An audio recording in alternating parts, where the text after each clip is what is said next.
નમસ્કાર વિદ્યાર્થી મિત્રો, કિશોર ગજેરા યુટ્યુબ ચેનલમાં આપ સૌનું સ્વાગત છે. આપણે અભ્યાસ કરી રહ્યા છીએ બ્રાન્ચ એકાઉન્ટ, ડિપેન્ડન્ટ બ્રાન્ચ છે આ. એનો example number 9.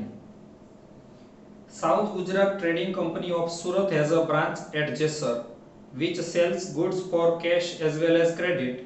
Cash received from cash sales, debtors and incomes are to be remitted daily to head office.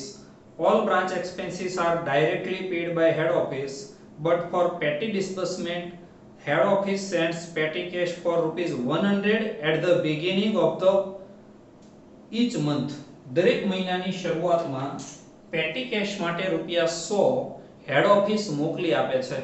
એટલે આની એન્ટ્રી થાય પેટી કેશ ડેબિટ અને બ્રાન્ચ ડેબિટ. આપી દઈએ. અહીંયા પહેલા ટુ ઓપનિંગ બેલેન્સ આવશે, પછી to bank account into bracket petty cash 1000 per month, 100 sorry into 12 તો 1200 આવે. અને બ્રાન્ચમાં ડેબિટ ઓપનિંગ બેલેન્સ માટે જગ્યા મૂકી અને to bank account into bracket petty cash 1200. Second paragraph. Head office supplies goods to branch at cost but with specific instruction to sell goods underline કરજો 25% above cost price. તમને એક વખત 1/5 એવું કીધું હતું પણ સેલિંગ પ્રાઇસ ના કીધા હતા. અહીંયા કોસ્ટ પ્રાઇસ ના 25% પ્રોફિટ ચડાવીને વેચવાની સૂચના આપે છે. તો એના આધારે તમને ગ્રોસ પ્રોફિટ મળે. આવી પરિસ્થિતિમાં ટ્રેડિંગ અકાઉન્ટમાં ડેબિટ સાઇડનું ટોટલ વધુ થાય એટલે ક્રેડિટ સાઇડ ક્લોઝિંગ સ્ટોક મળશે. તમને આ સમની અંદર ક્લોઝિંગ સ્ટોક આપેલો હશે નહીં. એટલે યાદ રાખો જ્યારે આવી રીતે પર્સન્ટેજ આપ્યો હોય ગ્રોસ પ્રોફિટના ત્યારે ક્લોઝિંગ સ્ટોક નથી આપતા. તો આના આધારે તમને મળશે gross profit. Assuming that branch has strictly follows this instruction, આનું સંપૂર્ણ પાલન થાય છે, you are required to prepare branch account, branch trading and profit and loss account for the year ended 31st March 2021. Opening balance is stock 8000, branch debit, trading debit. 2 balance BD, stock 8000. To opening stock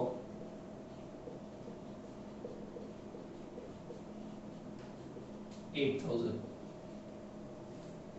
પેટી cache નીલ એટલે પેટી cache ની opening balance નથી એટલે આપણે લખી દઈએ opening balance. એટલે આપણને ખ્યાલ આવે કે આ શોધવાની પણ નથી એમ ડેશ. અને અહીંયા પેટી કેશ ડેશ એવું લખવાની કોઈ જરૂર નથી. goods sent to branch during the year 1,04,000, branch debit, trading debit. 2 goods sent by head office 1,04,000 અને ટ્રેડિંગ માં debit side 2 goods sent by head office 1,04,000 inner column.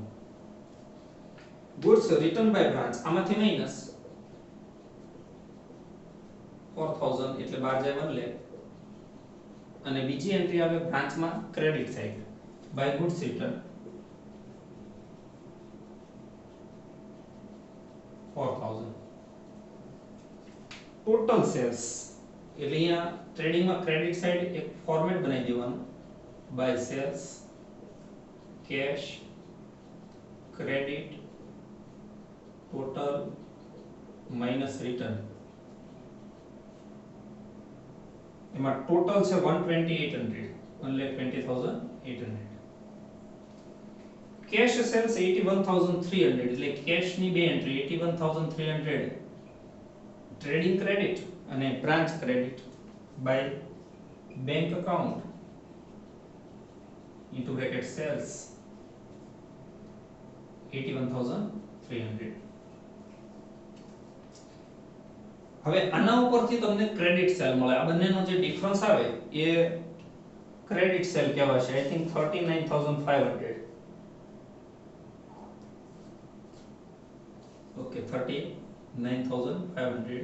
બીજી એન્ટ્રી ડેબ્ટર્સ માં ડેબિટ સાઇડ 2 અહીંયા ઓપનિંગ બેલેન્સ બાકી છે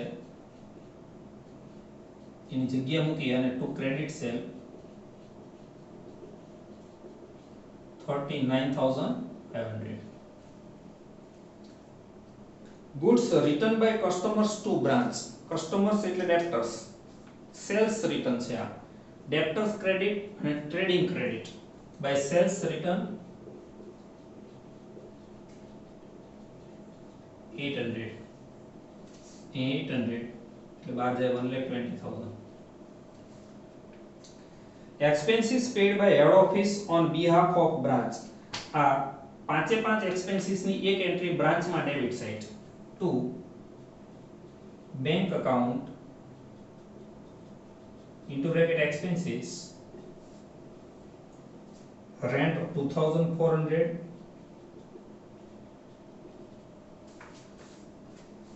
salaries 5,000, wages and carriage 600,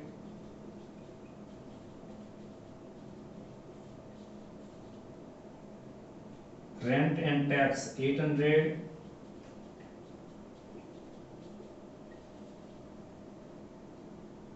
advertisement 1,200.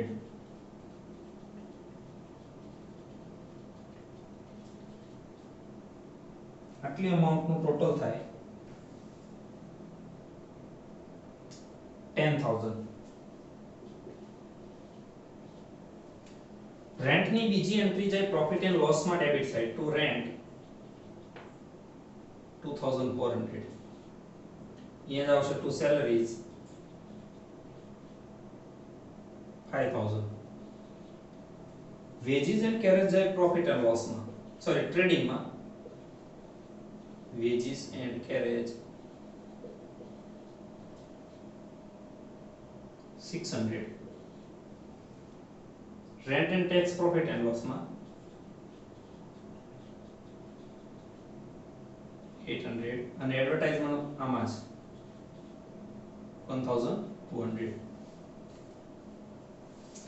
cash received from debtors આને કહેવા છે collection. debtors credit branch credit amount છે 40,000.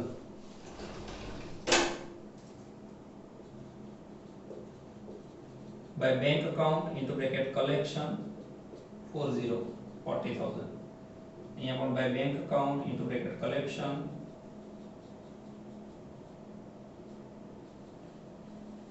40,000. bad debt previously written off recovered પહેલા માંડી વાળેલી ગાલખાત પરત.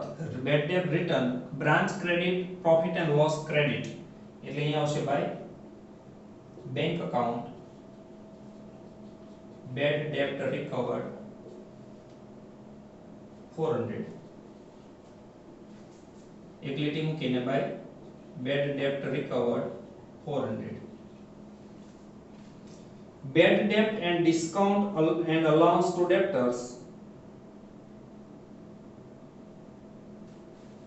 બે એન્ટ્રી debtors credit અને profit and loss debit. bad debt and discount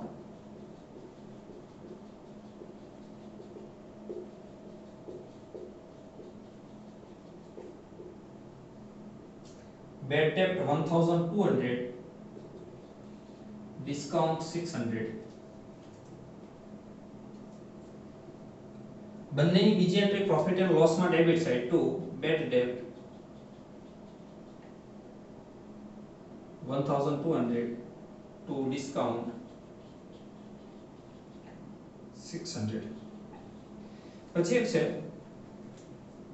discount disallowed to debtors. તો ડિસ્કાઉન્ટ અલાઉડ છે એની કરતા ઊંધી એન્ટ્રી આપવાની. Debtors debit and profit and loss credit. અહીંયા ટુ discount disallowed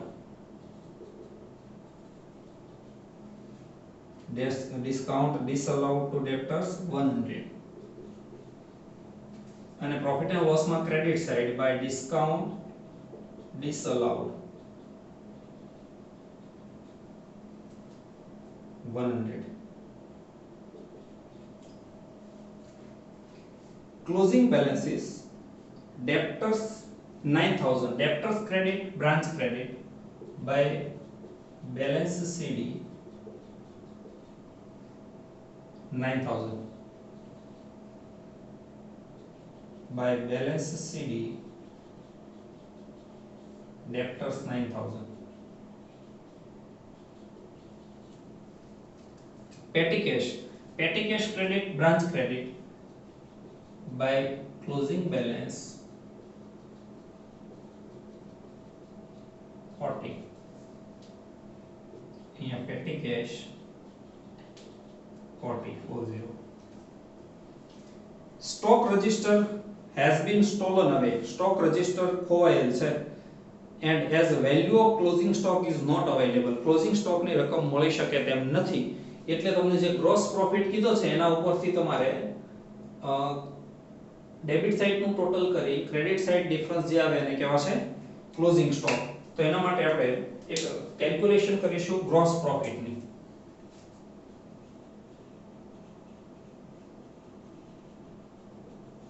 મિત્રો તમે અંડરલાઈન કરી હશે, તમને પર્સન્ટેજ આપ્યા છે. એમ કીધું છે કે 25% above cost price. Cost price નું કીધું ને ત્યારે કોસ્ટ પ્રાઇસ ધારી લેવાની કે સપોઝ કોસ્ટ પ્રાઇસ ઇઝ 100 તો પ્લસ થાય પ્રોફિટ. કોસ્ટ પ્રાઇસ ધારીએ તો પ્રોફિટ પ્લસ થાય એટલે પ્લસ પ્રોફિટ 25 એટલે 125 ને કહેવાય સેલિંગ પ્રાઇસ. હવે આનાથી સ્ટેપ શરૂ કરવાનું કે સેલિંગ પ્રાઇસ 125 હોય ત્યારે પ્રોફિટ એ 25 હોય.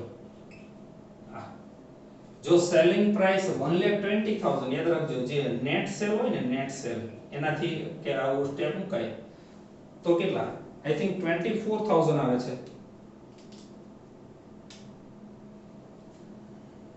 ઓકે 24,000. આની બે એન્ટ્રી આપવાની. Trading debit profit and loss credit. અહીંયા લખાય ટુ ગ્રોસ પ્રોફિટ 24,000. અહીંયા લખાય બાય ગ્રોસ પ્રોફિટ 24,000. હવે જો તમે ટ્રેડિંગ એકાઉન્ટ ક્લોઝ કરો તો ટ્રેડિંગ નો ડેબિટ સાઇડ નું ટોટલ આવશે 1,32,600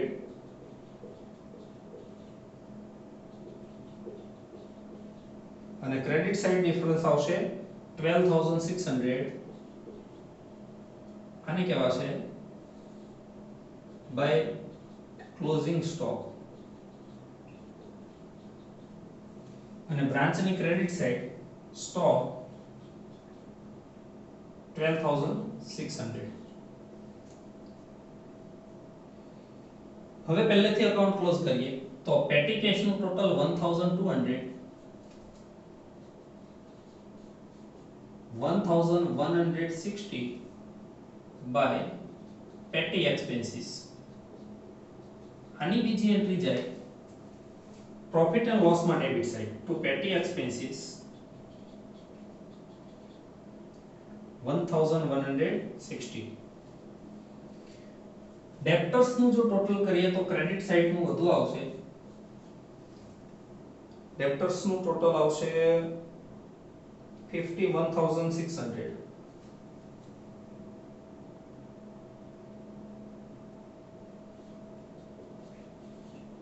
અને ડેબિટ સાઇડ ડિફરન્સ આવશે 12,000. 12,000 કહેવાશે ઓપનિંગ બેલેન્સ. અહીંયા લખાશે ડેબ્ટર્સ 12,000. આની અંદર તમને ફર્નિચર કે પ્રીપેડ કે બીજું ત્રીજું કંઈ આપ્યું નથી એટલે ઓપનિંગ બેલેન્સ 20,000 અને ક્લોઝિંગ બેલેન્સ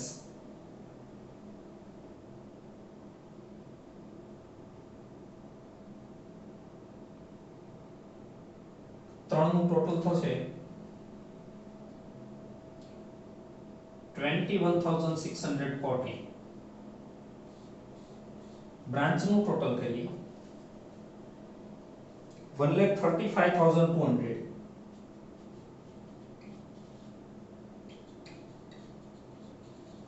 અને ડિફરન્સ આવે એને કહેવાય to general profit and loss account 12,140.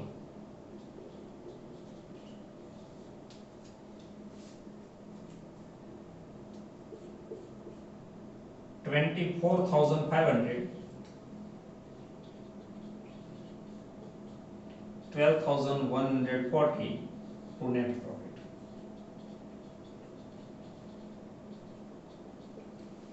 Thank you very much, friends.